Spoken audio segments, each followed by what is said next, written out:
Welcome back. నాగరికత కళ్లు తెరుస్తున్న తొలినాళ్లలోనే మహానగరాన్ని నిర్మించిన గొప్పదనం ఆంధ్రుది. క్రీస్తు శకం 1వ శతాబ్దంలోనే ఆంధ్రులు 16 కిలోమీటర్ల చుట్టుకొలతతో మహానగరాన్ని నిర్మించారని ప్రపంచ ప్రసిద్ధ చరిత్రకారులు చెబుతున్నమాట. బౌద్ధ జైన మతాలకు కేంద్రంగా, ఆధ్యాత్మికతకు నిలయంగా వందల ఏళ్ల పాటు వర్ధిల్లింది ఈ నగరం. నా గతం ఇది అని ఆంధ్రులు ఓ మాట చెప్పుకోవాలంటే అది అమరావతి నుంచే మొదలవుతుంది. కొత్తగా కట్టబోయే రాజధానికి ఈ పేరు పెట్టడం అన్ని రకాలుగా సముచితం అంటున్నారు చరిత్రకారులు.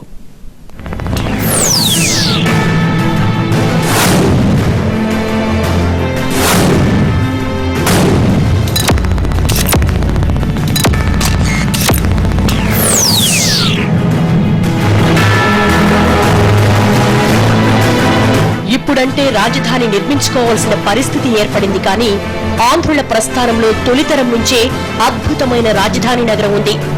నాటి గ్రీకు నగరాలకు ఏమాత్రం తీసిపోని వైభవం దీని సొంతం. కృష్ణా నదీ తీరాన అమరావతి సమీపంలోని ధరణికోట ఆంధ్ర శాతవాహనుల రాజధాని. శాతవాహనుల్లో ప్రముఖుడైన గౌతమీపుత్ర శాతకర్ణి కాలంలో ఈ నగరం స్వర్ణయుగాన్ని చవిచూసింది.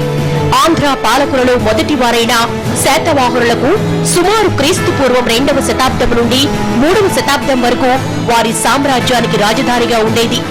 క్రీస్తు పూర్వం 6వ శతాబ్దంలో ఏర్పడిన బౌద్ధ మతం క్రీస్తు శకం 1వ శతాబ్దం ఆరంభం నాటికి తెలుగు నేల నరు చెరుగులా విస్తరించింది.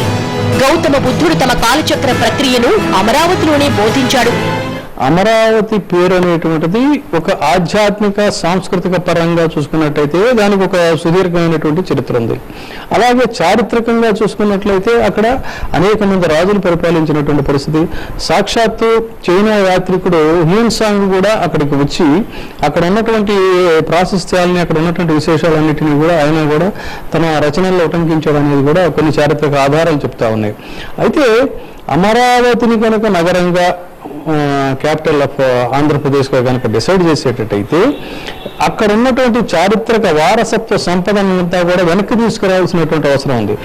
శాతవాహనుల కాలంలో ధాన్యకటకంగా ఉన్న ఈ నగరం ఇక్కడ నిర్మించిన అమరేశ్వర ఆలయం పేరు మీదుగా అమరావతి అనే పేరు వచ్చినట్లు చరిత్ర చెబుతోంది. అమరలింగేశ్వర స్వామి ఆలయంతో అమరావతి దేశవ్యాప్తంగా ప్రధాన శైవ క్షేత్రాలలో ఒకటిగా గుర్తింపు పొందింది. ఇక్కడి స్వామివారి విగ్రహం 19 అడుగుల స్ఫటిక లింగాకారంలో ప్రత్యేక ఆకర్షణగా కనిపిస్తూ ఉంటుంది. ఏటా మహాశివరాత్రి పర్వదినాల్లో లక్షలాది మంది భక్తులు స్వామివారిని దర్శించుకుంటారు. కృష్ణానది ఒడ్డునే ఆలయం ఉండడంతో మహాపుణ్యక్షేత్రంగా అమరావతి వర్ధిల్లుతోంది. 128 అడుగుల ధ్యాన బుద్ధ ప్రాజెక్టు అమరావతి ఇమేజ్ ను ప్రపంచ స్థాయికి చేర్చింది. 2004లో మొదలైన ధ్యాన బుద్ధ ప్రాజెక్టు నిర్మాణం పూర్తి కావడంతో బౌద్ధులకు పుణ్యక్షేత్రంగా మారింది. ఈ ప్రాజెక్టుపై బౌద్ధ మతంలోని ప్రధాన ఘట్టాలను దీనిపై రూపొందించారు. బుద్ధుడి జననం నుంచి మహా నిర్యాణం వరకు అన్ని ఘట్టాలు కళ్లకు కట్టినట్లు కనిపిస్తాయి. ఇక్కడ హిస్టారికల్ ఇంపార్టెన్స్ ఎంతో ఉన్నది దాని గురించి. ఎందుకంటే దాదాపు 300-400 బిఫోర్ క్రీస్టే అమరావతి ప్రాశస్త్యం ఎంతో ఉన్న విషయం మనకందరికీ తెలిసింది. అమరేశ్వరుడు వారి దేవాలయం, అక్కడ అమరేశ్వరుని దేవాలయాన్ని ఆనుకుని ఆ పక్కనే ఉన్న కృష్ణా నది ఎంతో దానికి ఒక పవిత్రమైన స్థలంగా మనం భావించాలి. ఎందుకంటే మనం ఇంద్రుడి మరి పురాణాల ప్రకారం తీసుకున్నప్పటికీ కూడా ఇంద్రుడి క్యాపిటల్ సిటీ అమరావతి అంటారు. బౌద్ధ మతంతో పాటు జైన మతం కూడా పురాతన కాలం నుంచి అమరావతి కేర్ ఆఫ్ అడ్రస్.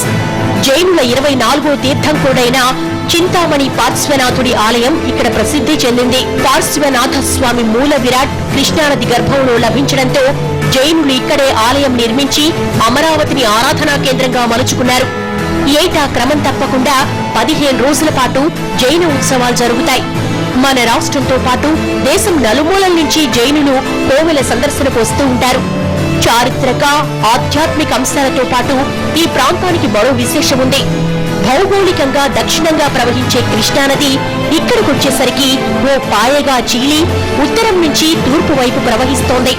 వాస్తుపరంగా చూస్తే ఇది అద్భుతమైన ప్రాంతంగా పండితులు చెబుతున్నారు. 1797-98లో కెల్లన్ మెకెంజీ, సిసి మెకెంజీ అనే ఒక ఆర్కియాలజిస్టు త్రవ్వకాల వల్ల అనేక అమరావతిలో అతను త్రవ్విన త్రవ్వకాల వల్ల అనేక బౌద్ధ శిలాఫలకాలు, అలాగే శాసనాలు, స్తూపాలు, చైత్యాలు ఇవన్నీ కూడా మనకు బయటపడినాయి. అంటే దాని యొక్క ప్రాసెసింగ్ గురించి ఆ శాసనాల ద్వారా మనకు అన్ని తెలుస్తుంది అనమాట. వందల సంవత్సరాల నుంచి ఎంతో మంది రాజులు తరతరాలుగా అమరలింగేశ్వర స్వామి సేవలో తరించారు.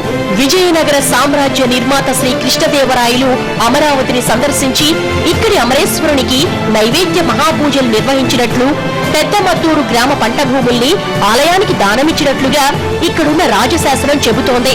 కొండవీటి రెడ్డి రాజులపై విజయానంతరం 1517లో చారిత్రక ప్రాంతం కృష్ణా తీరమైన అమరావతిని దర్శించిన కృష్ణదేవరాయలు ఇక్కడ తులాభారం తూగారు. తన బరువుతో సరిసమానమైన బంగారాన్ని పేదలకు పంచిపెట్టినట్లుగా శాసనంలో ఉంది. కొండవీటి రాజుల కాలంలో కూడా అనవేమిరెడ్డి శాసనం ద్వారా కూడా వాళ్ళు కూడా ఈ అమరావతికి కొంత ప్యాటర్నైజ్ చేసినట్లు మనకు తెలుస్తుంది, ప్రోత్సహించినట్లు. అలాగే 1516లో శ్రీకృష్ణదేవరాయలు అక్కడ దర్శించి అమరావతిని తులా పురుష దానాన్ని కూడా ఇచ్చినట్లు మనకు తెలుస్తుంది. సో ఇంతటి ప్రపంచ ప్రసిద్ధిగాంచిన యొక్క అమరావతి కాలానుగుణంగా నిరాదరణకు గురైంది. శ్రీకృష్ణ దేవరాయలు ఇక్కడికి వచ్చిన గుర్తుగా ఆలయంలో నిర్మించిన తులాభార మండపం, దాని ముందు వేయించిన శాసనం నేటికి చెక్కు చెదరకుండా ఉంది.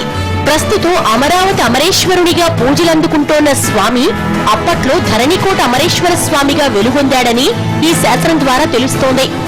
దేశంలో అమరావతంత ఘనమైన చరిత్ర ఉన్న నగరాలు, రాజధాని కేంద్రాలు చాలా తక్కువ. మొత్తంగా చూస్తే 1-2 మాత్రమే కనిపిస్తాయి.